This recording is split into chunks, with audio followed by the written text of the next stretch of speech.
नमस्कार. शाही प्रतिष्ठान आयोजित साहित्य केसरी महाकाव्य करंडक 2026 साठी कविता पाठवत आहे. कवितेचं नाव आहे स्वतःला स्वातंत्र्य समजणारी स्त्री. किती मूर्ख असेल ना ती स्त्री जी 4 पैसे कमावण्याला स्वातंत्र्य समजते.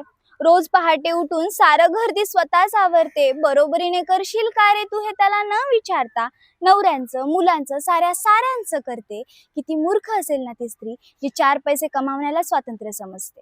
पगाराच्या पाकिटाला स्वाभिमानाचं नाव देते, पण स्वतःचे निर्णय मात्र आजही दुसऱ्याला विचारूनच घेते.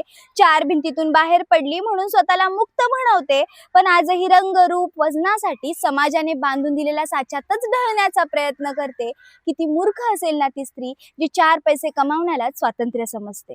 स्वतःचं अस्तित्व घडवताना लोक काय म्हणतील हा विचार करते. तिच्यातला पुरुषार्थ सिद्ध करताना तिच्यातलं स्त्रीत्व पुरेसं आहे हे विसरते. किती मूर्ख असेल ना ती स्त्री जी 4 पैसे कमावण्याला स्वातंत्र्य समजते. बाई ग, मान्य आहे घराचं सौंदर्य तूच वाढवते, घरची बाहेरची जबाबदारी तू चोख पार पाडते, पण कधीतरी बघ ना स्वतःकडे. या सगळ्यात तू पण तर थकते.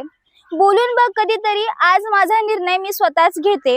नको हट्ट गोरा रंग बारीक अंगाचा, मी जशी आहे तशीच खूप सुंदर दिसते. पुरुषार्थाची तुलना उगाच नको, मी स्त्री म्हणूनच खुलते. मूर्ख नाही मी, कारण माझं सौंदर्य मी योग्यतेने जाणते. धन्यवाद.